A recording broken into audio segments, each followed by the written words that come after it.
Good morning, good afternoon, and good evening. Wherever you may be joining us from today, welcome. My name is Manny Jad, and I'm the Executive Director of the Institute for Middle East Options.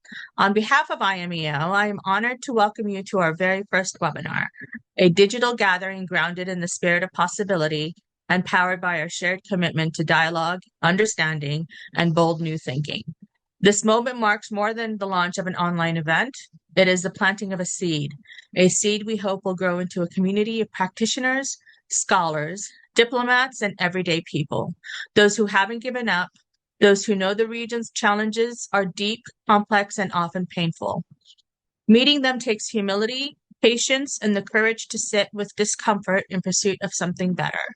Since our founding, IMEO has worked quietly but consistently behind the scenes to create spaces for honest, courageous, and often difficult conversations. Today's webinar is only an extension of that mission, but just the beginning. Whether you're here to listen, to engage, to question, or to connect, thank you for showing up.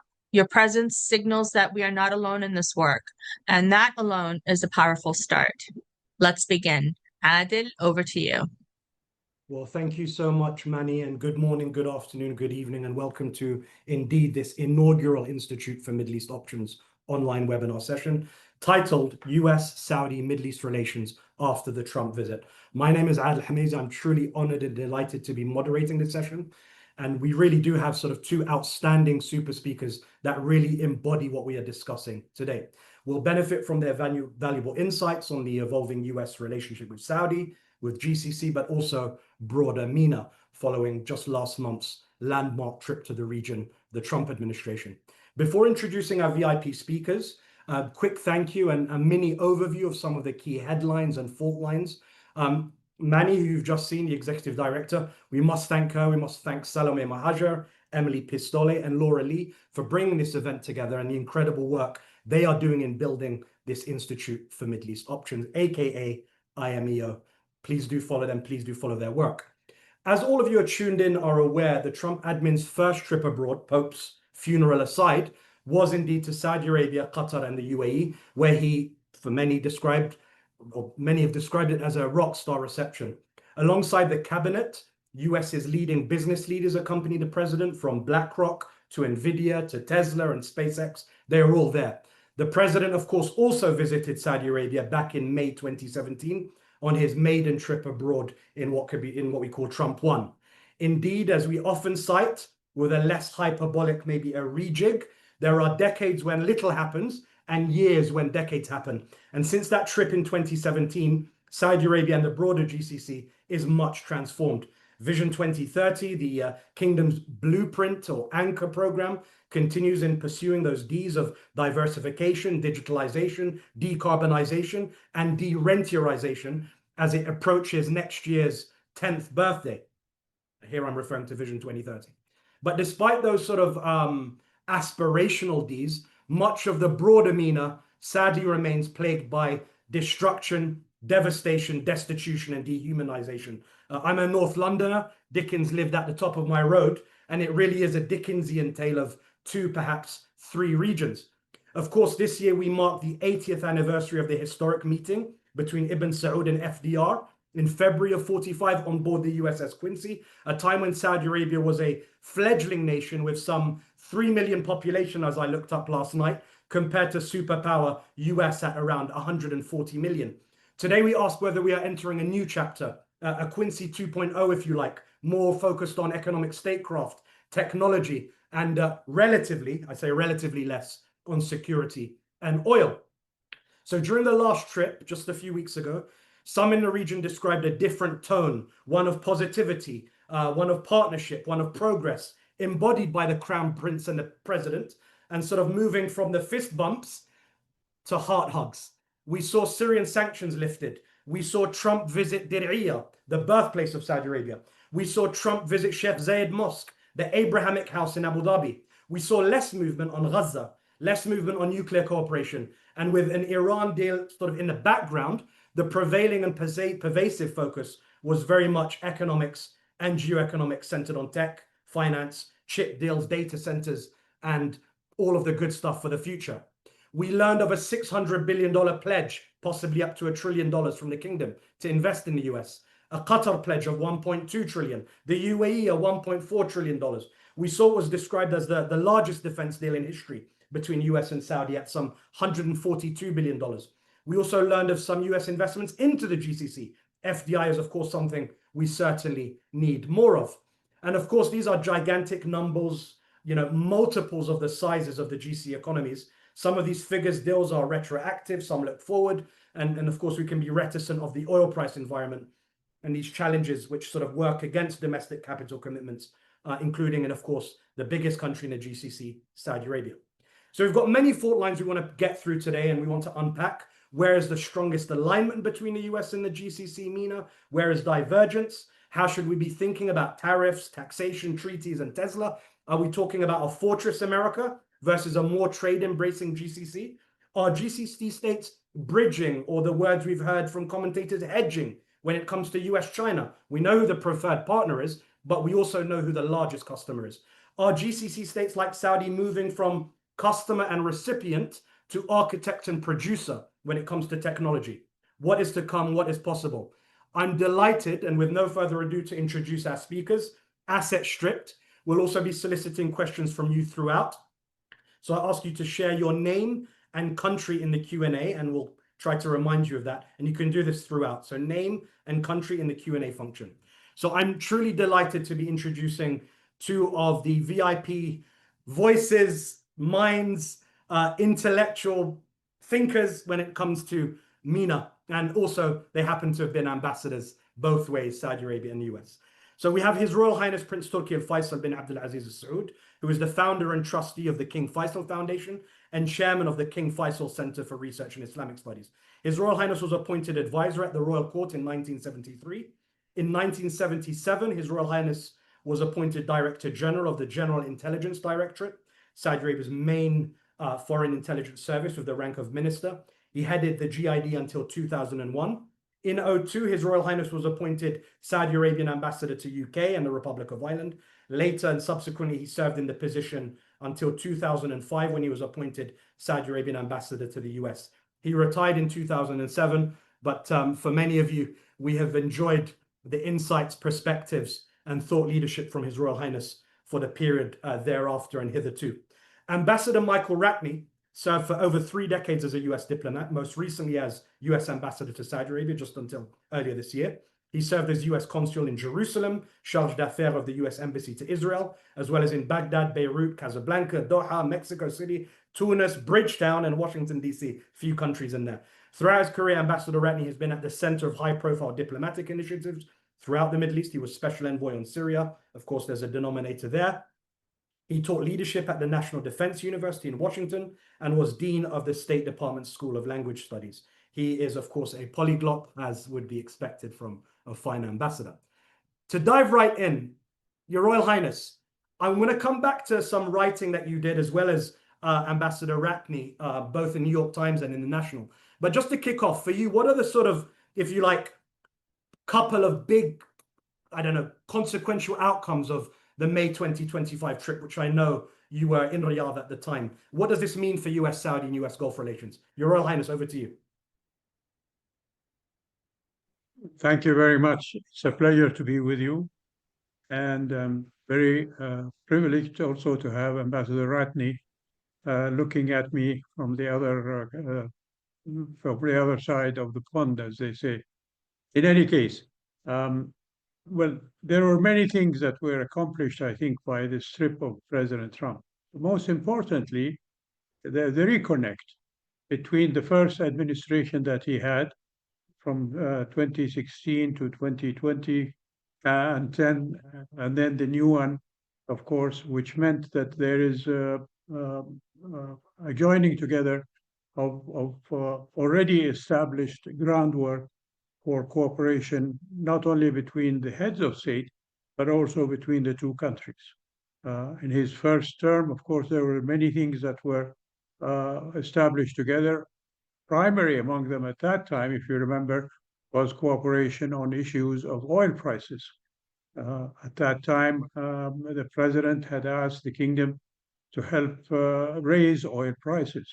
when the Russians were producing so much oil that the oil prices tanked and everything just sort of went out of control and in a spiral. And then the King Salman and the Crown Prince worked with President Putin at the time to set what is now called OPEC Plus, which hopes that's a strong word, I think, that it can manage the issue of oil prices and oil production so that it is fair for producers and for consumers. That's one aspect that's been also come up with the visit of President Trump, and I'm sure there will be many questions as to where the direction will be, whether for higher oil prices or lower oil prices.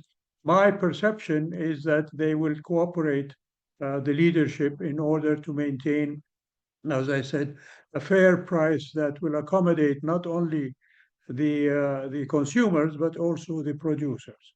And the other thing I think that comes to my mind from the visit, of course, was the what would be called a turning point in the relationship with Syria, when President Trump agreed not only to meet with Mr. Shara, the new head of state of Syria, but also to lift the sanctions from the Syrian people. That is an important step to stabilize and to bring a meaningful development, not only to Syria, but hopefully it will radiate into other areas like Lebanon, like Palestine, and the Middle East in general. That is an important accomplishment, I think, from that trip. Just one more thing, I think. The aura of the visit was splendiferous, if that is the right word. And I think both leaderships wanted to show not only that they are good friends, but they are solid friends, and that they can depend on each other. Of course, there are many other things that were accomplished. I'm sure I was not privy to the talks, but what we read in the papers and so on, issues of technology transfer, issues of investments on both sides, and all of the things that you mentioned in your introduction. Thank you so much, Your Highness. Ambassador Ratney, I want to come to you, and I'm going to ask you to do the same, but you can't say anything that His Royal Highness said. So you have to you have to follow on from that. So 2 or 3 of the sort of most consequential outcomes from the trip for you. So, Adel, first of all, thanks for the invitation, Your Royal Highness. It's great to see you as well. Your Royal Highness, I have to say, splendiferous is exactly the correct word in this case. I was trying to think of a word that sort of captures the tone of the visit. And clearly, President Trump sought, and not only the Saudis, but the Emiratis and the Qataris were able to oblige, a big, successful, prosperous-looking visit. And I think that's one of the things that the United States side certainly wanted out of it. Look, I have to say, I largely agree with what Prince Turki said. The first point I would put slightly differently, although I think I agree with him, and that is that what the biggest thing that came out of it is a demonstration that there's no ambivalence in the relationship between the United States and Saudi Arabia. I think the Biden administration came around eventually to a very positive place with Saudi Arabia, but it was through some real ups and downs. President Trump sort of came out of the gate with a very strong public statement that this is a strong and important relationship. There is nothing to apologize about. There is nothing that needs to mitigate it at all. And I think that was probably the kind of my principal takeaway from the whole thing. We saw a commitment, a U.S. commitment to a partnership with the Saudis in commerce and security, even in culture. There were a couple of important agreements announced that kind of transcend the traditional kind of economic and security interests that we think of in the relationship. Sorry to repeat what he said, but I think the announcement of ending sanctions on Syria and actually meeting with this interim Syrian president was a big deal. I would add, I think the significant takeaway for me of that, besides the substance of it, was the fact that it was very clear that President Trump was taking the Saudi Crown Prince's advice. And I think that was a big takeaway for me. Honestly, the same cannot be said for many other partners of the United States at this point who seek to offer the US president advice. It was very clear that the president was listening to the Crown Prince and made it explicitly clear in his public remarks that he was doing something because he was listening to him. That for certainly a country in Saudi's situation, that is not an insignificant achievement, I have to say.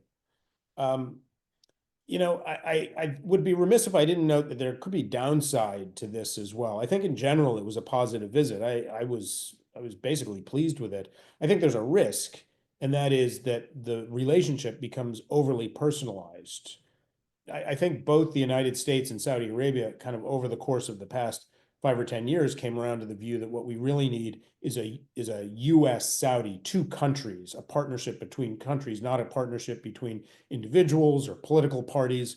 And that I think there is a risk because, you know, in a sense, everything President Trump does becomes hyper personalized in him, that you have a relationship that becomes, in the eyes of a succeeding US administration or US political figures or what have you, not a US Saudi relationship, but a Trump Mohammed bin Salman relationship. Thank you, Ambassador. You preempted something I wanted to come to later, but nonetheless, we can maybe pull on that a tad later. Your Royal Highness, just to come back to you, sort of in your view, how did the sort of tone or symbolism of the visit differ from, say, previous presidential engagements? You know, the US-Saudi relationship has been characterized by crises, recalibration, opportunity, challenges. Where you know, what is particularly different about this moment in time? I think what I said, Yani, the sense of not just empathy between the leaderships, but also the visible signs of amity and friendship, and the sort of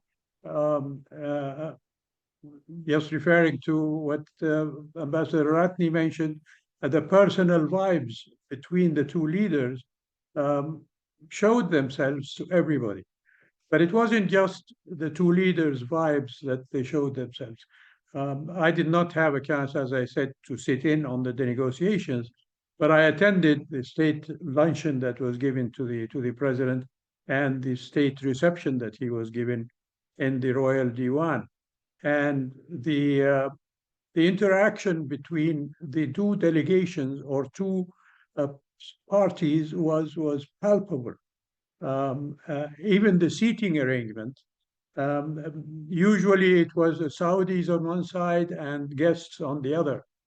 This time, I think probably Prince Mohammed's direction, Saudi was sitting next to an American, and so on, all around the Royal Diwan Majlis reception hall. That was different from other such engagements. So there was a feeling that we want to show each other that, as the ambassador said, that there is a solidity to the relationship. And I would also add, I would not simply say that there is a danger of it becoming personal, but rather I think we have a saying in Arabic which goes something like this: الناس على دين ملوكهم. I'm sure the ambassador knows that his Arabic is probably better than mine, which is people follow their kings. So it is something that will come down from the leadership into the governmental institutions and make it truly a US-Saudi relationship, and not just, as he said, a Trump-Mohammed bin Salman relationship. Absolutely. Thank you so much, Your Highness. Ambassador, just to come back to that point, and actually a mutual friend of His Royal Highness and myself actually described the trip as beyond protocol. So this aligns well, and in a positive sense, of course. Ambassador, you were ambassador during the Biden administration. You know, there were other P words outside of partnership and progress. I think you know which one I'm referring to, and I'll let the audience wonder if they don't know already. How would you sort of compare the Biden approach to the Trumpian approach outside of the personalization? What are the sort of big things we should be thinking about when it pertains to the relationship with Saudi and the Middle East? You know, I think the big contrast, and actually this contrast kind of diminished over the course of the Biden administration, but the way it started was this kind of contrast between a relationship based on interests versus one based on values. And I think the Biden administration eventually came around to the idea that a US-Saudi relationship, a partnership, could be based on shared interests and not necessarily values, although I don't think they ever would have said it that way explicitly. In fact, I'm quite sure they wouldn't. Now, that was not the case early on in the administration, nor during the political campaign when this famous comment was made. But I think they eventually came around to that view.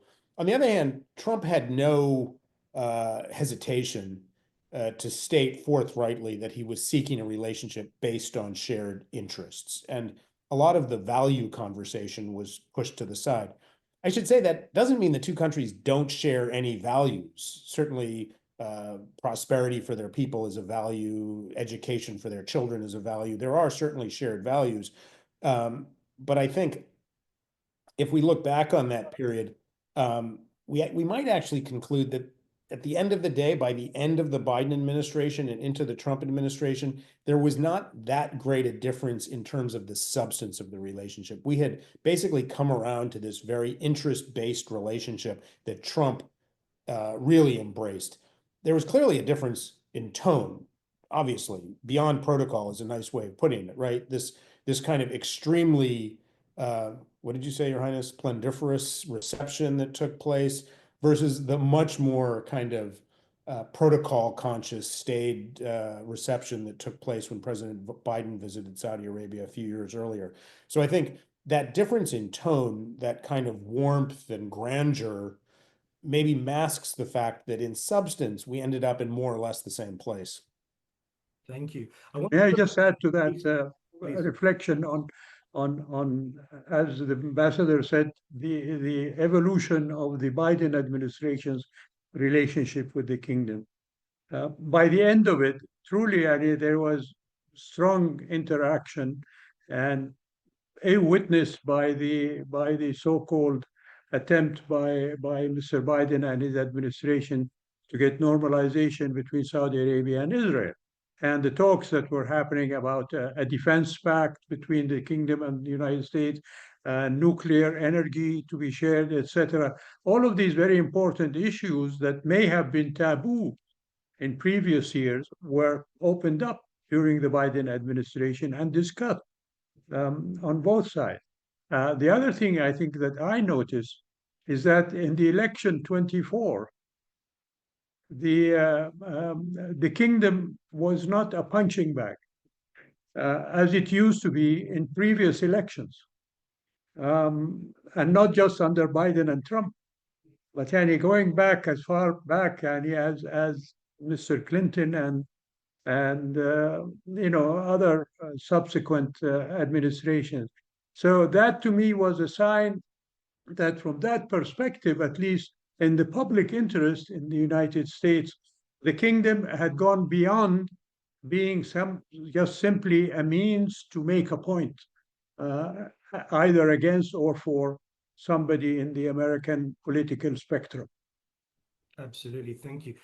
Ambassador, we'll come to the big file shortly, and His Royal Highness mentioned Abraham Accords, etc. But before that, I just wanted to sort of stick to economics for a second. Flus, money, capital is king, and all of that. So, this is a sort of open question, but, Ambassador, maybe you want to sort of go first. Could you maybe say a little bit on the trajectory of US Gulf economic relations during your tenure, particularly, of course, with a focus on Saudi and maybe the neighbor UAE? And to your mind, are you seeing more competition, complementarity, fragmentation? What does it look like to you? So it's interesting. It occurred to me a moment ago that, when President Trump thinks about U.S. relations with each of those three countries, he probably thinks about a lot of the things you'd like to talk about, whether it's Iran's nuclear program, the threat of the Houthis, or normalization with Israel. There's a whole range of things. But I think first and foremost, he thinks about money. He thinks about commerce. He sees these as three prosperous countries moving in the right direction, that because they're prosperous and because there's potential for that prosperity to be anchored in a relationship in the United States, he wants to be a part of it. And I think that has that's always been an element of the relationship. But I think as the ambitions of those three countries, and Saudi is the one I know the best, and the ambitions are the most kind of recent and concentrated, I just think it becomes the centerpiece of the relationship. I don't think that's necessarily a bad thing. You know, there's ambitions, there's prosperity, there's an opportunity for the US to benefit from it. It becomes an interest-based relationship in which both countries really benefit. Now, you raised the point about competition, and it's a valid one, right? Because less so, I think, with the Qataris, who are a gas producer as opposed to an oil producer, but certainly Saudi Arabia and the UAE are both, their wealth is derived principally from oil revenue. And they have, in some sense, they're very different countries. One's much smaller than the other, but they have similar ambitions in the sense of wanting to host major multinational headquarters and be the center of business and the center of commerce and the principal partner in security for the United States. So I think there is inevitable competition there. And it's competition that's hard for us, for the United States, I should say, as foreigners, to really manage, because it's rooted in relationships that go back very, very many years. It's rooted in relationships that in many ways are opaque to foreigners. And yet it's often falls to US companies, maybe the US military, other US organizations to kind of navigate that. Now, I left Saudi Arabia thinking, Saudi Arabia, great partner for the United States, for security, for business, for culture, for education. You know, I'm sure my counterpart in the UAE probably has the same views about that. And I left thinking, like, the GCC countries as a whole really kind of deserve and need to have an internal conversation about how they manage that competition, because at some point it becomes difficult for outsiders to be the ones that have to navigate. Thank you, Ambassador. One thing I would add, Mr. Hamaizia, on that subject of competition and so on. In Arabic, I would say that the relationship between us and the UAE is one that I would describe as being تناضح وليس تناطح.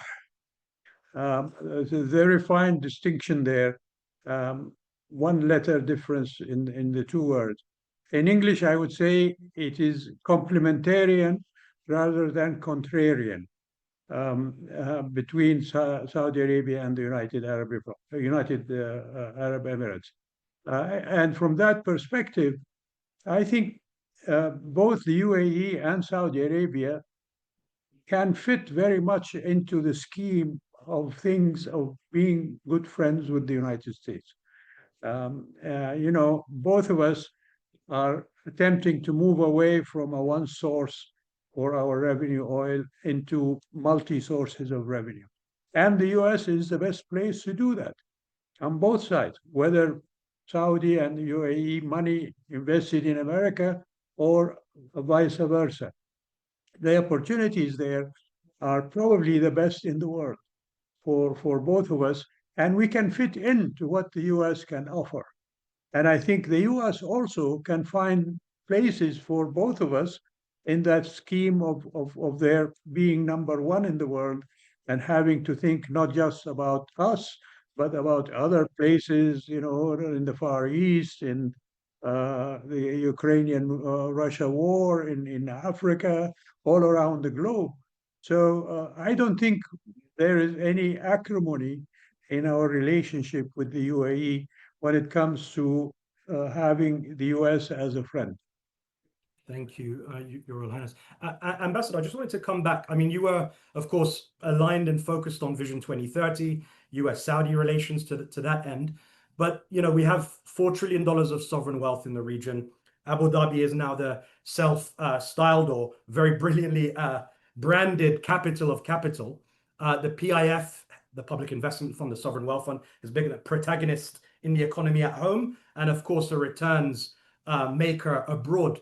But when we think about the sort of oil price environment, domestic commitments, investments abroad, which are disproportionately placed in the US, can we have our cake and eat all of it? Or what do trade-offs look like to your mind?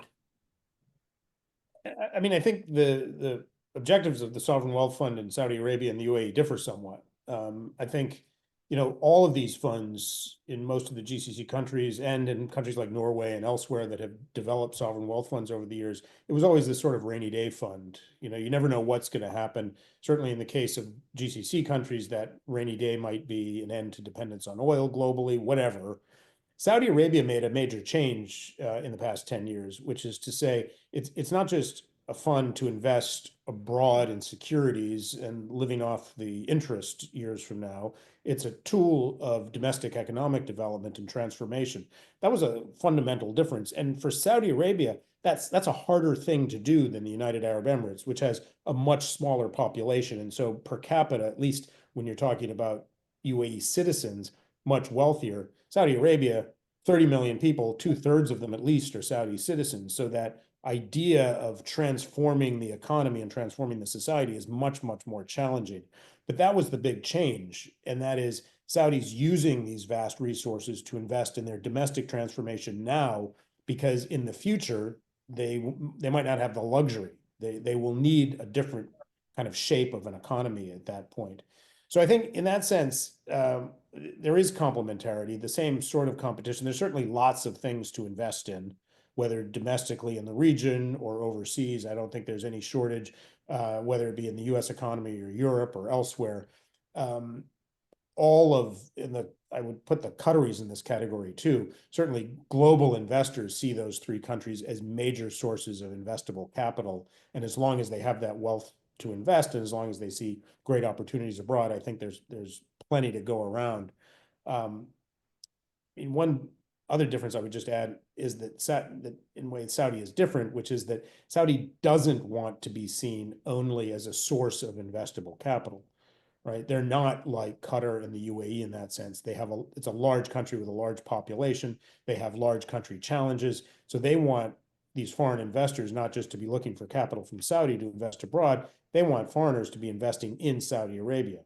And that's a fundamental difference in the approach of pretty much any country in the GCC at this point. And I think it stands at this point as their principal economic challenge, which is not just being seen as a great source of investable funds, but a kind of fruitful destination for foreign direct investment. Thank you so much, Ambassador. I now want to come to sort of where great powers meet middle powers in our region. And maybe I'll reconfigure what I was going to say a little bit, and sort of say, Your Royal Highness, I would argue that the US is the kingdom's preferred partner, but your largest customer lies in the East, in China. We're talking about red supply chains, blue supply chains. There are questions about whether we can have purple supply chains. Your Royal Highness, you studied in the United States of America. So that soft power component, of course, pulls us to the West and not the East. How do you view US-China relationship impacting the kingdom and the Gulf in an era of growing Huaweiization, as it were? And we just saw the chips that were facilitated by the US on the last trip. How are you thinking about these issues?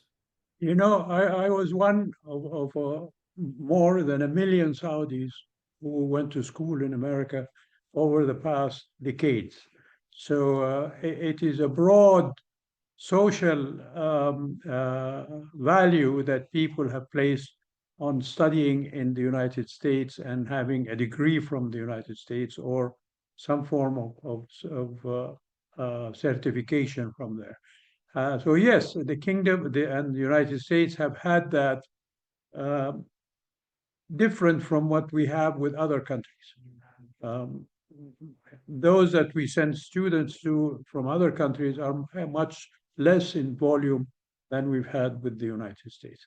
But I would tell you that the kingdom it's in its relationship with China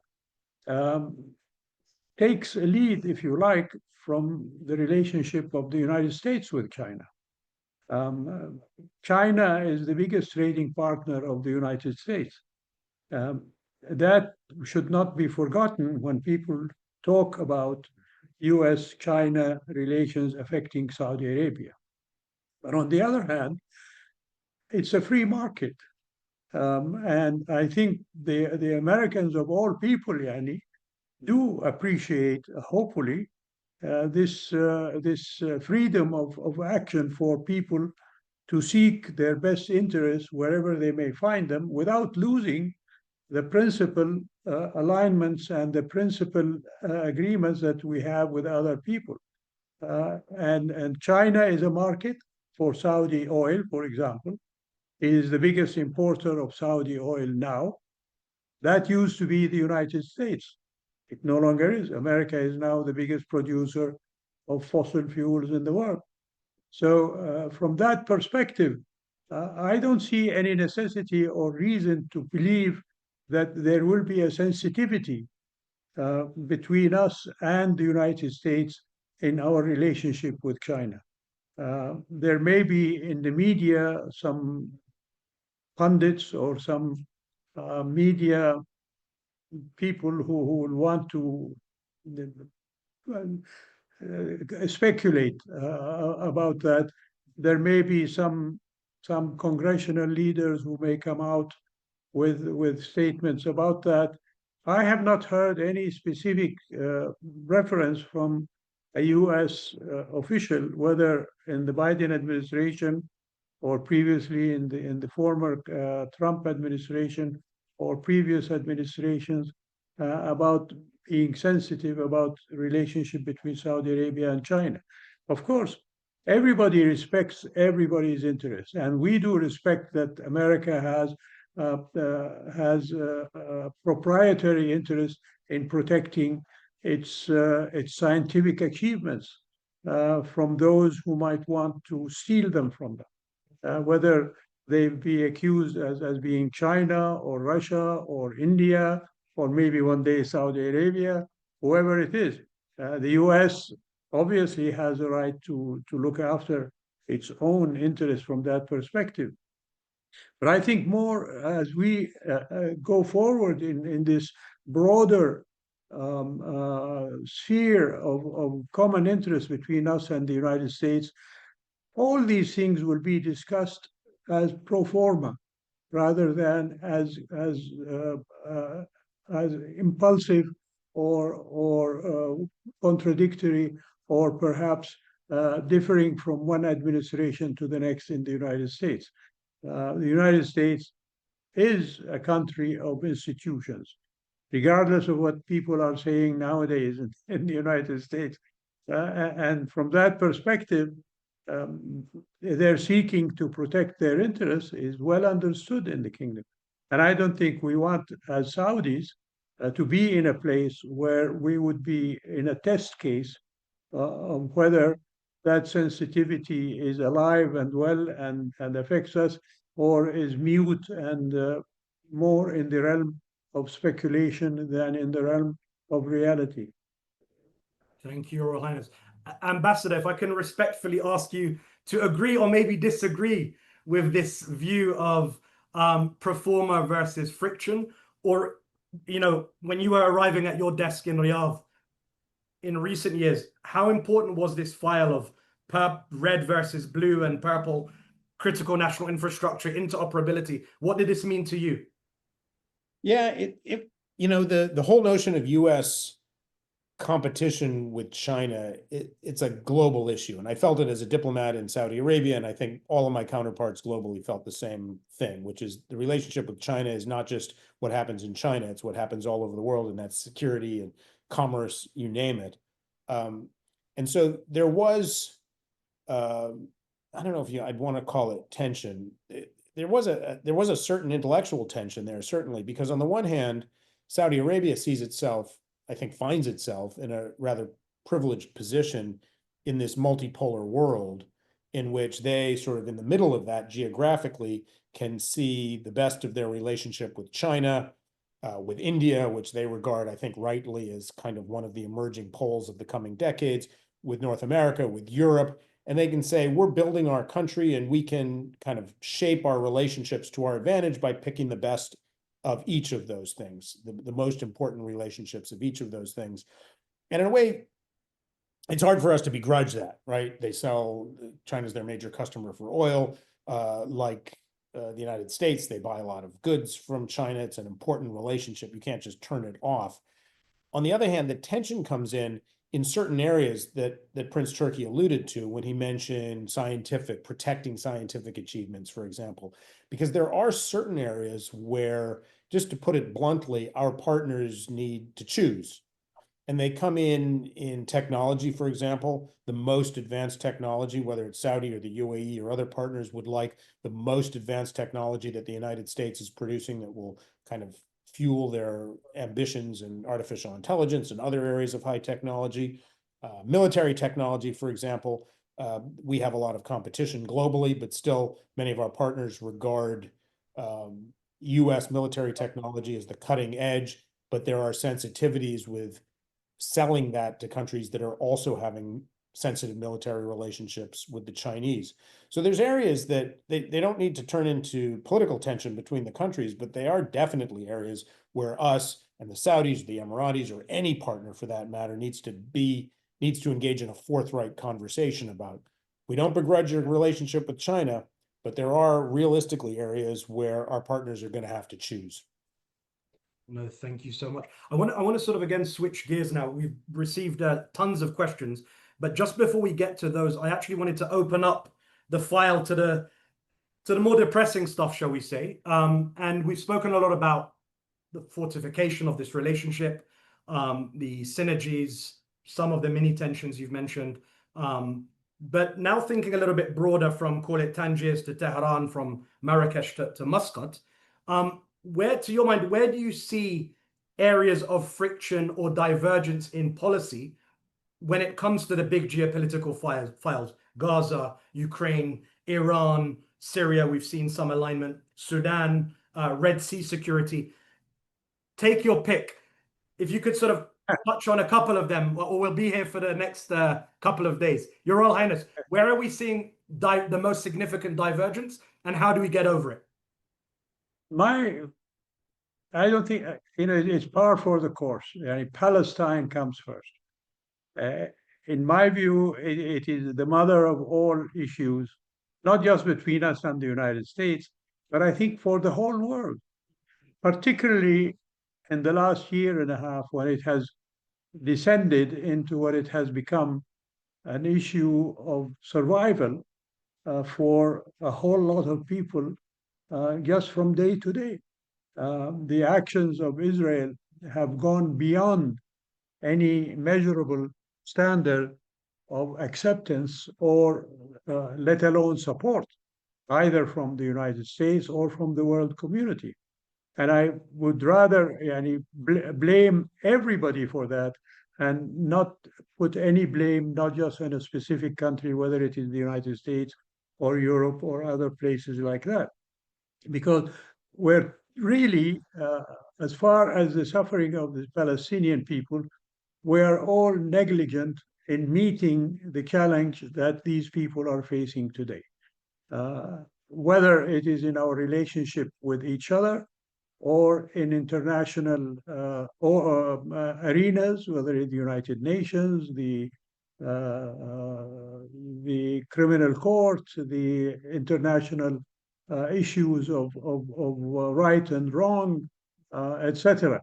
So that is something that I think for me, and I think it is, as the King and the Crown Prince have expressed, there must be an end to the suffering of the Palestinian people. I heard when I was in the ceremonies that of President Trump when he was here, some American officials, and I won't name them, for example, saying that solving Syria and solving Lebanon will help solve Palestine. I think it's the other way around. The problem in Palestine is not only Hamas and Netanyahu. It is the occupation. So if there is going to be a final solution to that issue and a final end to the suffering, you must end the occupation, as according to the United Nations Security Council resolutions. There is no other two ways about it.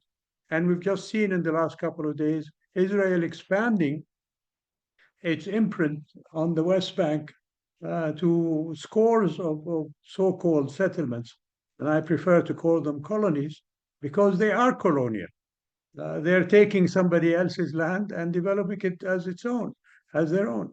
So it is from that perspective, I think, and it's not just the United States, I think, but the whole world is to blame for where we are today.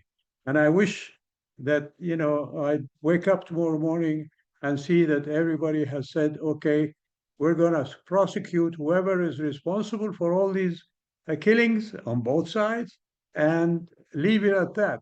Let justice take its course, whoever is to blame. Thank you, Your Royal Highness. Ambassador, how would you like to complement or add to that? And maybe if you could bring in Iran into the conversation, that would be awesome. Sure. I mean, I think there aren't that many issues. Certainly the US and Saudi Arabia don't see eye to eye on every single issue. There's not that many issues where we're diametrically opposed. In fact, I'd be hard pressed to think of one. The sort of the competition and relationship with China is something that will loom. Certainly Gaza, as Prince Turki mentioned, it's real, and it's having, in the case of the United States, it's having a direct impact on US ambitions to do something we really want, which is to forge Saudi Israeli normalization. And it's also, I think, in the eyes of the Saudis and others in the region, it's stoking radicalization. It's causing a humanitarian catastrophe to no real seemingly positive end.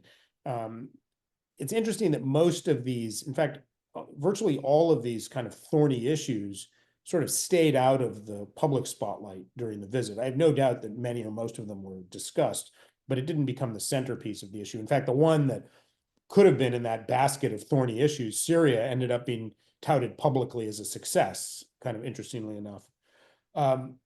Iran's an interesting one because, in a sense, I think the Saudi leadership and the US leadership kind of see eye to eye. I think neither the Saudi Crown Prince nor President Trump are keen to see military conflict with Iran. Both of them, for a lot of reasons, war is certainly bad for business. I think the Saudis and others obviously see if there's some kind of military conflict, they risk bearing the brunt of an Iranian reprisal at a moment where they're trying to invest heavily in their future that depends on investors and foreign visitors. So I think everybody from Trump to the Saudis and the Emiratis and the Qataris have a strong interest in avoiding military conflict, and thus are supportive of diplomacy. I think it is in the substance of the diplomacy where there is potential for tension and disagreements. I don't think sort of deal-breaking tension and disagreements, but certainly where the substance of that diplomacy leads is something of enormous interest to every party in the region, whether it's Saudi Arabia or the Emirates or Israel, Qatar or elsewhere. To what degree do these negotiations, for example, this is the issue that was in the media yesterday, to what degree do those negotiations concede some amount of Iranian right to uranium enrichment? Do they have no right to a uranium enrichment as the objective of a negotiation, that they abandon that altogether? Or do we concede some measure of uranium enrichment? This seemingly small issue is actually hugely consequential for people in the region that follow this closely, and for the implications that it could have for Iranian ambitions potentially to develop a nuclear weapon and the potential for that to lead to military conflict. So that is a big deal. I think during the negotiations over the JCPOA, I mean, there were a number of disagreements between the United States, that time the Obama administration, and regional partners. A big piece of that was the sense that we weren't keeping people informed about how those negotiations were proceeding. And I think certainly some of the tension over it can be mitigated if we are forthright with our partners about what's going on. But I think that is, as you kind of rightly point out, one area where there is potential for tension. Quick question, quick mini. It's a single word answer, Ambassador. Prior to October 7th, what was the percentage of progress that we had seen vis-a-vis the Abrahamic Accords and Saudi Arabia? Of course, Fox News interviews et al. What was the percentage? How close was it to being realized? You only want one word, huh? One number. Can't give you a number. Pretty close. Pretty How about close. that? Pretty close. Very qualitative. I like it. Okay, great. Thank you. So to come back now, I'm going to start. I'm running behind. I'm being told off. So we have a question from Ismail Nar, New York Times, Dubai, UAE. He asks, what are Saudi Arabia's interests and strategy in Syria now that sanctions have been lifted, particularly in light of the upcoming Syrian-Saudi investment forum in Damascus? We can, if you'll allow me, I'll try and give us a couple and we'll kind of do a to and fro. Sure. We have a question from Bina Shameri in Hungary, and this is directed to His Royal Highness. Considering the recent US-Saudi economic engagement and the Kingdom's Vision 2030, how does Saudi Arabia plan to balance its economic interests with the need to address the security concerns vis-a-vis Iran? So we can try and be frugal with answers and we can get through more, but please, over to you. I'll be very brief. With Syria, of course, investment opportunities are there. And the Kingdom, and we was already seen in the last couple of days or 3 days, the Kingdom and Qatar have agreed on a joint program for investing in development in Syria. We believe this will stabilize Syria and help keep it away from civil strife and other inimical developments. And so I think the sky is the limit there. And I'm sure the private sector will play a major role in that. As you know, in all of the Gulf states, there is a very thriving and very prosperous Syrian community that will, given the chance, will definitely want to benefit from what is happening in Syria and be, if you like, party and partnership with the governments, whether it is Saudi Arabia and Qatar or the UAE, etc., those who are willing to do that. So for those who have money, put it in Syria. You're going to get a lot of profit back from there. The other question was about just sort of that relationship between the economic plans vis-a-vis Vision 2030 and regional security #Iran. Well, you know, they go together. You can't have economic security and economic progress if you are engaged in warfare. Look what's happening in Israel and Palestine. Look what happened in Lebanon. What happened in Syria itself when it was in a civil war. What happened in Iraq when there was a military conflict, etc. I don't need to remind people of the terrible effects of warfare on societies. It's not just a matter of the dying of people, but also the destruction of whether it is infrastructure or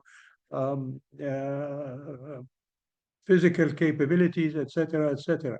So they go together.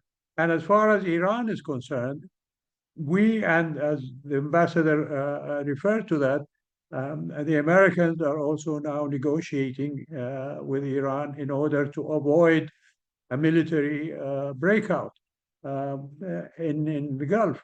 And that is where Saudi Arabia is.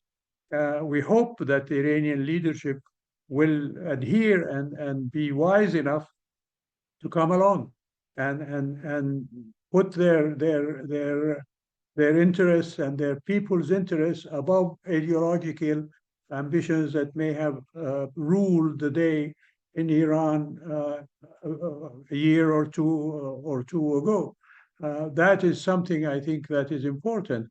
And as we've seen in the latest incident where an Iranian pilgrim came out with very negative remarks about Saudi Arabia, immediately the Iranian government responded to that and sort of apologized to the kingdom and praised the kingdom's work with the pilgrims. That would never have happened 5-10 years ago. But today it is happening. And it shows you that there is a recognition, at least in some parts of the Iranian leadership, of the need for avoiding bad relationships, not just with us, but with other people as well, and with the United States. Thank you. Ambassador, do you mind if I sort of bring in an additional question directed to you, which dovetails on what we just heard? Yeah. So we have a second question from Mina Shamiri in Hungary. who, directed at you, asks, if there is no agreement reached between US and Iran resumes enrichment beyond current levels, what kind of response, diplomatic, covert, or military should we expect? $1 trillion question, but please, and I'll go back to His Highness in just a sec. Royal Highness. Yeah, in some sense, that question kind of answers itself. I mean, the Biden administration had said that they would not allow Iran to develop a nuclear weapon. You can imagine what that means in extremis. I think the Trump administration is in essentially the same place, much as they would like to avoid military conflict. And certainly Israel looms in all of this, because Israel's view is that it's not a theoretical matter. They feel they simply cannot coexist with an Iran that has a nuclear weapons capability. So, and Trump has said this publicly, he'd like to avoid bombing them, right? So he would prefer diplomacy. So I think he's sort of said it out loud. If diplomacy fails, and if Iran is determined to go in that direction, the direction seems to be one of military conflict. So it's a rather dark foreboding, I guess. But we live in a world of kind of stark choices right now. Yeah, absolutely. We have a question from Omar Niazi at the Harvard Belfer Center, USA. Your Royal Highness, you've previously advocated for Arab strategic agency in a region historically shaped by external developments. What would genuine Arab strategic autonomy look like today? And does US policy allow or facilitate that? Well, I think that's an easy one. And put our hands together and make our higher interests guide us, rather than petty differences of whether one country is bigger than another, or one country is more developed than another, or whatever criteria might be used to differentiate between Arab countries. That's what the Arab League was established for. Unfortunately, it has not lived up to what the expectations there were for it more than, well, it's nearly 80 years ago. My goodness, it's as old as I am. And that is, I think, the best way to go about it. No recrimination between Arabs, and if there is differences of opinion, keep them under wraps and deal directly with whoever is responsible for them, not in the media, and definitely not by warfare. Definitely no killing. We pray for that. Ambassador, I don't know if you want to sort of pick on this one first. We have Mohammed al-Muhaikni from Yemen, and he asks whether the visit of Trump to the region did not address the Yemen issue, despite the fact that it is still hot and there were unilateral steps taken by the Trump admin. Do you think there is a difference between the US and Saudi on this issue? Of course, there was a deal or an agreement prior to the trip, right? So I don't know what you want to add to that. I mean, I would say just because it wasn't something that was discussed publicly in press engagements doesn't mean it was part of the conversations that they had. I was not obviously privy to those private conversations, but it would surprise me if they didn't talk about Yemen in the course of those conversations. And I don't think there's really a difference of views between the US and Saudi about the Houthis. In fact, there's constant consultations and conversations about what it is the Houthis are up to, how that might be mitigated. I think there's a shared view that on the one hand, the Houthis have become this entity that it's hard for us, it's hard for Saudi and the Emirates and others to coexist with them, given that the threat that they represent and the potential even graver threat that they represent. On the other hand, the last thing anybody wants is an escalation in which there's more rockets and drones and missiles directed not only at shipping in the Gulf or at Israel, but also at Saudi or Emirati or Qatari infrastructure. That would be even more disastrous than the situation right now. So look, I think that the kind of approach that binds the US administration and the Saudis is one of de-escalation. So I think neither sees a perfect solution. I think both would love a perfect solution. I think both would love to see an end to the Houthis in Yemen and an end to the threat that they represent. I don't think either see a perfect solution. So in the absence of that, a de-escalation that at least keeps their worst kind of manifestations out of everybody's business, away from commercial shipping, away from the countries of the GCC, away from Israel. And to the extent that's possible, it's going to be through a mix of tools that we have, and they're imperfect tools, whether it's military force or diplomacy or dialogue or economic development. All of those tools will come into play, and they'll come into play in the course of consultations between us and our partners in the region. You know, I would just add to that, if you don't mind. And it took us more than 10 years to reach some kind of ceasefire with the Houthis. And this Yemen is full of ironies, historically. And at one stage, we were the people in combat with the Houthis, and were being urged by others, including the United States at that time, to seek a ceasefire and so on. Then it moved to a stage where we were at peace, as it were, with the Houthis, and it was the United States that was having a military conflict with the Houthis. Mr. Trump reached an agreement with the Houthis on the issue of seaborne commerce and transportation, etc. So it's still a work in progress. And I think it is not going to stand that work in progress. There will have to be finality there. And here we see again what I mentioned at the beginning, the effect of Palestine on an issue that is so many thousands of kilometers away from Palestine, where the Houthis are using the issue of Gaza as an excuse to lob missiles and fly drones against so-called Israeli targets. And it's not acceptable. And the Yemen needs peace, as the ambassador said. There has to be de-escalation. There has to be a quieting of the guns that are firing, whether it is missiles or drones or whatever. Not just from Yemen, but aimed at Yemen, because Yemen is suffering. And the devastation that has been imposed on Yemen as a result of Houthi adventurism is incredible, and beyond any financial measurements that can be put, let alone the loss of human life that continues to be a drain on the society of Yemen. Thank you, Royal Highness. One thing I failed to do as a moderator is, and everybody watching, I forgot to plug His Royal Highness's letter in the National in November, which capital letters requests PEACE between Saudi and US, driving that in the region, and we hope and pray for that. And more recently, Ambassador Ratney wrote a great piece in New York Times, which kind of reflected on his time there, but also more recently. So be sure to look those up. Back to more questions. So please forgive us. One directed at Michael, Ambassador Ratney. Does the US, and this is Huda Al-Halaisi from Saudi Arabia, does the US have real leverage to exert effective pressure on the current Israeli government to facilitate the distribution of urgent humanitarian aid to Palestinians? And if so, why hasn't it been implemented? And Your Royal Highness, maybe I think this is one for you.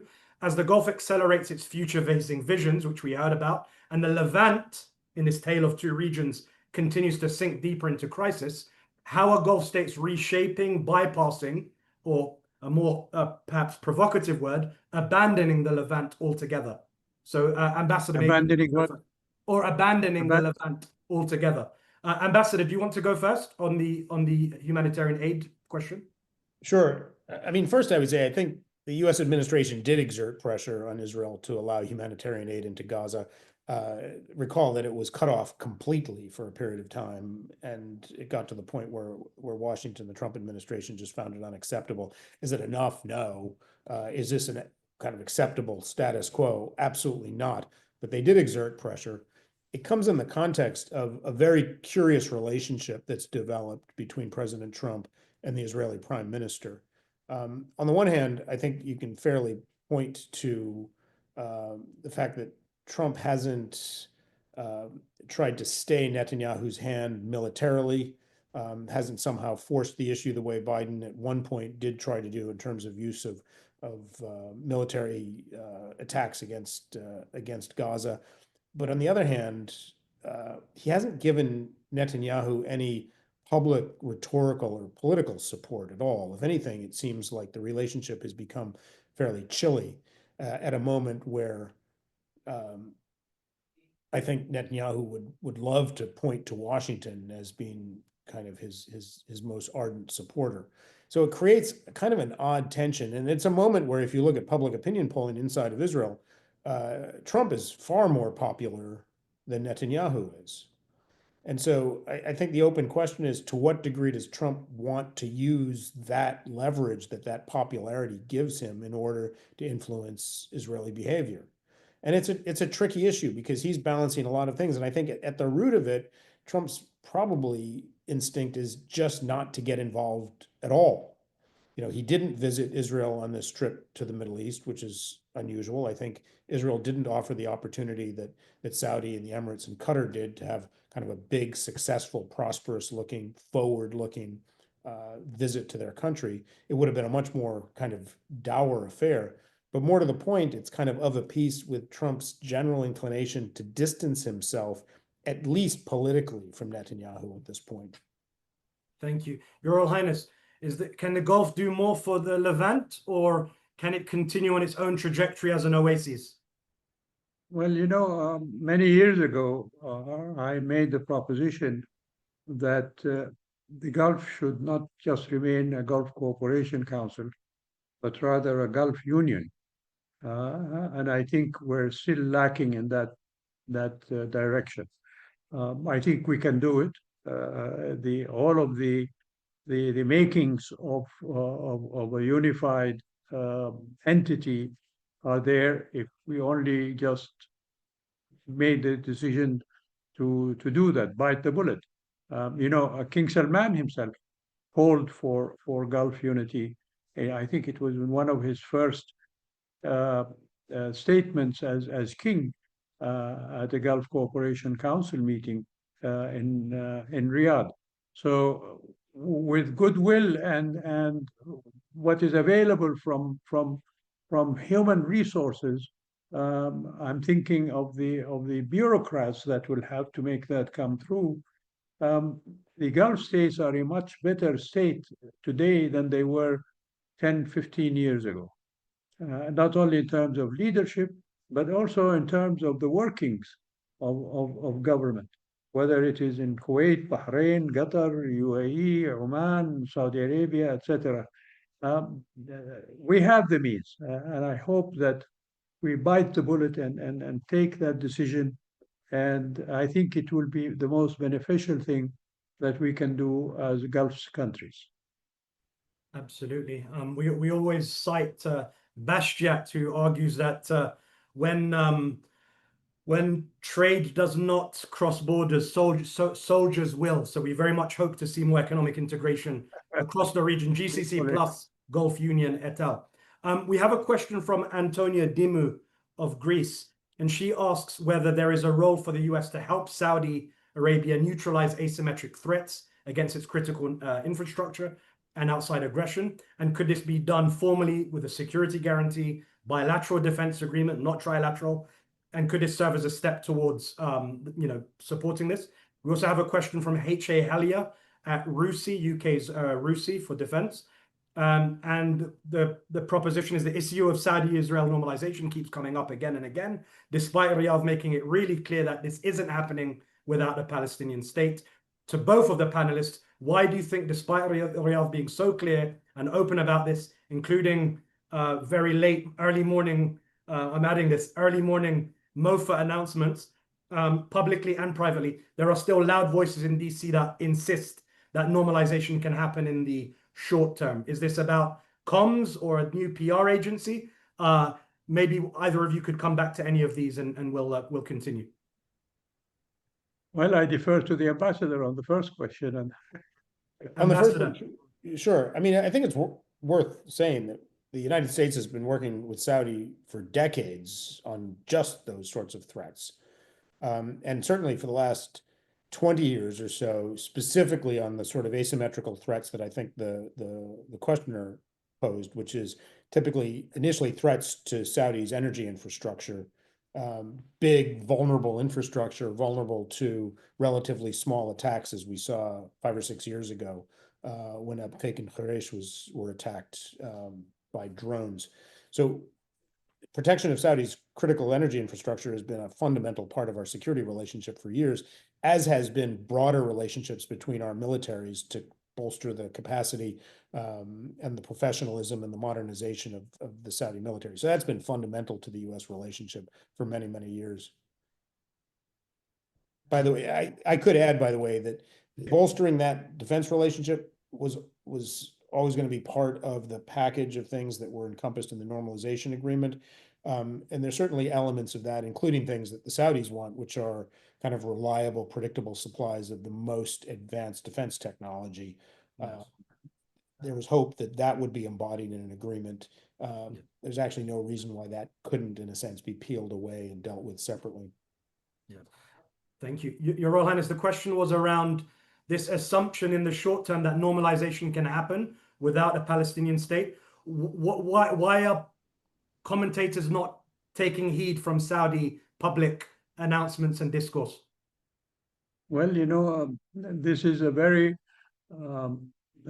dedicated campaign by Israel's and its surrogates in the media and even in some official places around the world. They want to show that Saudi Arabia is more interested in normalizing with Israel than in having a Palestinian state established to get over the decades-long suffering of the Palestinian people. And in spite of all of the statements that have come out from the Saudi leadership, these so-called flights of fancy keep recurring. And there are incredibly some people who believe them instead of believing the Saudi statements. If you look at every cabinet meeting that we have on a weekly basis, there is always mention of the support of the kingdom for the establishment of a Palestinian state. And these rumor mongers, or if you like, delusional individuals who want to negate that assertion by the Saudi leadership still make their point. It is, it's a pity that people don't accept. There are some people who don't accept reality as it is, and rather they want it as they believe it should be. That's all I can say on that. Thank you. We have a follow-up from, as in it complements, contradicts, but brings another perspective. We have Noor Dabush, who was at the Embassy of Bahrain to Israel, and a question directed to you, Your Royal Highness. If a two-state solution were implemented tomorrow, what guarantees can be offered to ensure Israel's security, given the presence of active terror groups in the West Bank? How can you prevent another October 7th? And then we had another question, which is from Adelaine Junaid.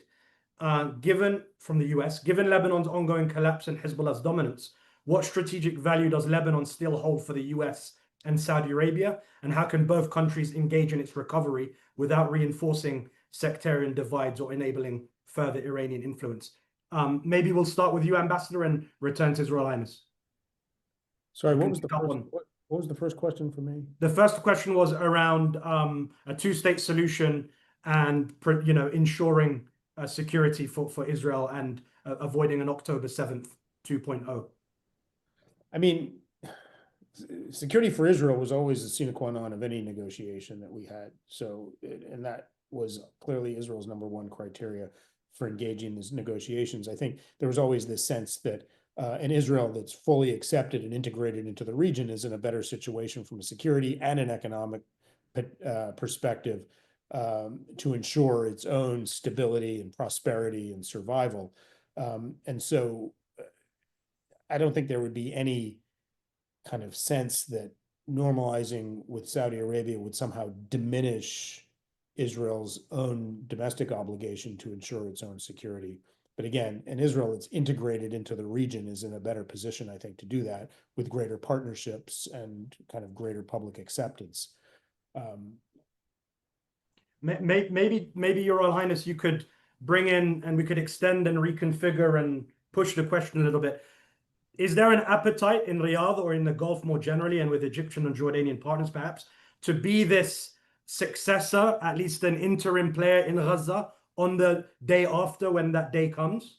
And if you could maybe just speak to this Lebanon strategic value, what does that look like today in 2025? Well, I believe the proposal that was put forward by the Arab League last month or a month and a half ago had elements of that incorporated in it for discussion, not just with Israel and the Palestinians, but also with other parties like the United States and so on. So it was something that would have to be decided by them. I am not privy to these talks because I'm not in government, but I'm sure that that proposal, which received support from various parties, including European and so on, and some American interest in exploring it, before Mr. Netanyahu went on a tangent and restarted the war. That is something that could be explored again. And see whether there is room for not just Gulf states, but other people to be players in that field. That is something I think that is open to discussion and should be explored rather than dismissed out of hand. The other thing, of course, I would say about what was it that you mentioned, the first question? It was on Lebanon strategic value for Saudi Arabia. Not just Lebanon, but Palestine. Lebanon is a work in progress. And so far, elements from Hezbollah seem to be trying very hard to upset the agreement that was reached under the guidance of the United States, I might add, some weeks ago. But also, I think Israel has been also provocative in how it has dealt with the terms of that ceasefire agreement between them and Hezbollah and Lebanon. So both sides are culpable of not allowing peace to come fully to Lebanon. Lebanon, my late father used to describe Lebanon in those days, in the 70s and 60s and 50s, as the lungs of the Arab world. And he was right. It was where the Arabs got their oxygen. And in all areas, culturally, intellectually, even politically and socially and artistically, Lebanon was a thriving hub of culture and civilization. Unfortunately, because of developments there, and I would put most of the blame on the then established political leadership for it, that view of Lebanon descended into the chaos that it resulted in what was happening until today. So hopefully the Lebanese people are the most talented people, I think, in the world. Look at them everywhere. In Saudi Arabia, in the United States, in Latin America, and wherever they go, they are people that produce and produce good, not just a bad thing. So if left alone, I think they can get over whatever bad developments will stymie them. But it's still, we still hope for the best. Your Royal Highness, indeed, on the point on producing, of course, we can cite the old adage of Cairo writing, Lebanon publishing, and Baghdad reading. And of course, there have been reconfigurations in the region to that end, but we hope to see more cross-fertilization between these regions, both old and call them newer. We have a question from David Halperin. I think both of you could contribute to this one, and it's sort of asking around the recent Arab foreign minister's visit to Ramallah that was rejected by Israel. We have seen Saudi taking a more proactive role in pressing for PA, Palestinian Authority reform. Could we expect more from Saudi to recruit US to this effort? And is there space for other proactive Saudi efforts to speak to the Israeli public on the need to end war and move forward with diplomatic opportunities? Ambassador, do you want to touch on that one first? It's interesting, from the moments after October 7th, when the outbreak of violence got going in force, we, the US, the Biden administration at that time, had been urging Arab partners in the region to get involved as a political voice, as to start thinking about the day after in Gaza. And there was always reluctance to do it. I think understandable reluctance, because the countries of the region didn't want to get saddled with the responsibility for something that they didn't regard as their fault. Hamas started this war. Israel retaliated in a way that stoked this unimaginable humanitarian catastrophe. Whatever was going to happen was going to cost a lot, and would require a lot of political lifting as well. And I think the countries of the region, the absence certainly of an end to the violence, didn't want to be seen as assuming responsibility for it. I always thought all of the countries of the region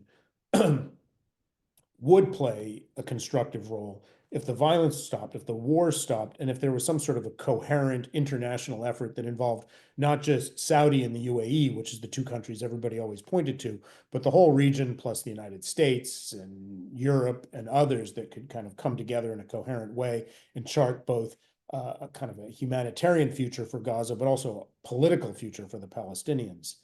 Now, that was hard, and obviously we're now a year and a half later and the violence is still persisting.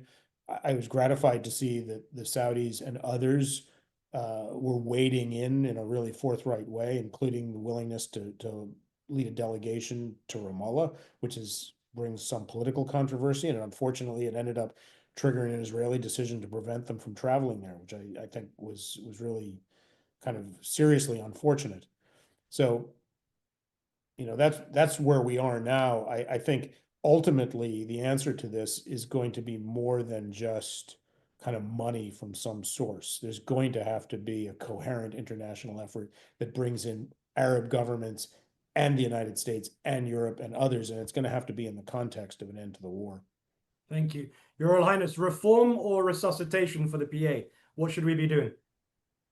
Well, you know, I keep saying that if there is going to be a reform for the better and the issue of Palestine and Israel, you need to have reform of both sides. How can you reform the PA and accept that someone like Netanyahu and his cohorts to remain in government in Israel? He's under indictment for corruption, and nobody seems to mention that or keep it as less mentioned as possible. So there is need for reform, and I'm sure the Palestinians will be the ones to address that question too, rather than me. I think Abu Mazen has been moving in that direction with his appointment of the what is it, a vice president and the government, etc. But you know, it's for the Palestinians to get over their differences and act as one people rather than as different militias or political parties. And from that perspective, you know, the question about Saudi leadership and what is happening by the refusal of Israel to allow that delegation to go to Ramallah. The kingdom's role in the Arab world has been in the forefront of peacemaking forever. Just a few examples. The whole Palestinian-Israeli peace process began after Mr. Sadat's assassination with the Fahad peace plan back in 1981, which was then followed by the Abdullah peace plan in 2002, and subsequently with the other developments that took part of the Arab Peace Initiative discussions. and other places in the Arab world. Lebanon at one time also was in the middle of a civil war. It was Saudi Arabia that brought the factions together and allowed them to form a government and get away from fighting each other, etc. So it is not unusual that the kingdom plays a role in trying to be a peacemaker in the Arab world. But we also prefer to act in concert with others. The delegation that was going to Ramallah included other Arab officials and ministers of foreign affairs as well, as did the Lebanese discussions back in the 80s. There were three representatives, the late Prince Saud, Lakhdar al-Ibrahimi, and a Moroccan foreign minister, I forget his name now, in charge of that. So it is not just the kingdom that does that, but the kingdom tries to canvass and collect support from others to go forward on peacemaking. And one thing, Yes. I don't think it's a matter of recruiting the United States. The United States is in the middle of the whole thing, and they have been playing a role since the Biden administration in trying to get an end to the fighting. Of course, there were others who were blaming the United States, and I am one of them, for continuing to supply Israel with weapons at a time now when who is fighting them and with what? And we see no more rockets flying into Israel. The Hamas is practically decimated. It's only the Israelis shooting, what it is, the metaphor, shooting something in a barrel. This is what they're doing. They have the weaponry, they have the means, and they're using them. Thank you, Your Royal Highness. Fish in a barrel. Fish in a barrel. As we sort of put a bow on a very broad, but also I think you guys both offered breadth and depth. I just want to sort of ask for very, very brief one-word or one-sentence questions to the following. So let's try the old. You're very sophisticated men, and they say what is it? Simplicity is the ultimate sophistication. So let's be very simple in our final answers. We had a great question, and it's something we should have probably brought up. So my failure. From Michael Growski. He refers to President Obama's 2009 speech in Cairo, which had long been seen as a symbolic turning point in the US's role in the region. To what extent might President Trump's recent remarks in Riyadh, of course referring to his critique of Western intervention and neoconservative policy, should we view those comments through a similar historical lens to Obama, what would have been Obama 1?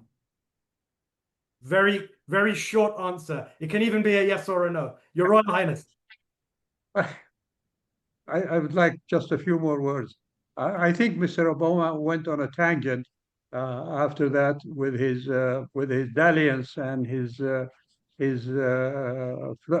flirting with Iran at the expense of traditional American friends in the area, particularly in the Gulf. He kept us in the dark about JCPOA until it was signed, etc. Mr. Trump, at least, is speaking to everybody openly and has that persona of dealing directly with the media that I think allows people to know where he's coming from. So that is, I think, something that hopefully can lead to better things than were achieved under Mr. Obama. Thank you. Ambassador, a yes or a no? Will this be a historical chapter, starting point for someone writing on this relationship in 20 years' time? Maybe. I can't promise that it will outlive this. We'll come back and ask the question thereof. So very, very, very quick answers. So what would a successful and mutually beneficial US-Saudi relationship look like in 2030? In one sentence, Your Royal Highness. I'm not going to be alive. So we'll do this in person for sure. I'll let my children and grandchildren answer that. Ambassador. I think mutual prosperity and a climate free of violence and terrorism. And if I were to appoint you both in your previous posts as ambassador to DC and ambassador to Riyadh, and you had a spare $10 million on the metaphorical table, where would you allocate it to bolster US-Saudi relations? Your Royal Highness. Where would you allocate what? Where would you allocate those funds to bolster US-Saudi relations? All over. All over. I think it's not just an issue of armaments for security. The best security is human security. And we have that already. As I mentioned, the millions of Saudis who studied in America and the constant American human presence in Saudi Arabia. I'm sure the ambassador knows the figures on that. They've been here since Aramco times, when Aramco was still owned by American companies. And they've chosen to stay here. And over time, they would be replaced by other Americans who would come. So that is something I think that I look forward to having continue, inshallah, in the future. Inshallah. In fact, I believe some of the first Saudi students to the US preceded the establishment of the modern state and go back to the 20s, which is interesting. My answer: $10 million, every penny in educational exchange. Educational exchange. Okay. Visas permitted. Visas permitted. Perfect. Final question before I thank my colleagues and you keep saying that. This is the final question. One final parting piece of advice to the administration in the US or in Saudi on driving this relationship between the US, Saudi, and MENA forward. One thing. I wouldn't dare give anybody advice on anything, let alone relationship between countries. The leaderships know better. Ashu khabkhas, we say in Arabic. Ambassador. Find opportunities for the two people to get to know each other. Awesome. Your Royal Highness Prince Turki AlFaisal, Ambassador Michael Ratney, I can't thank you enough. I can't thank the incredibly engaged questions. I'd probably be receiving some abusive emails for not getting through the millions of other questions that we received. I'd like to also thank the Institute for Middle East Options. You can follow on Instagram. You can check out the website. You can listen to the podcast on YouTube and on Spotify. And we will have this video up on recording in the coming period. Please follow the work of the Institute for Middle East Options. And again, thank you to our blockbuster speakers for such a rich conversation. We pray for better days in the region, for the Gulf and beyond. What a pleasure to be with you, Ambassador Ratney, and the same with you, Mr. Hamaizia. Likewise. It's great to see you. Happy holiday. Bye-bye. Thank you.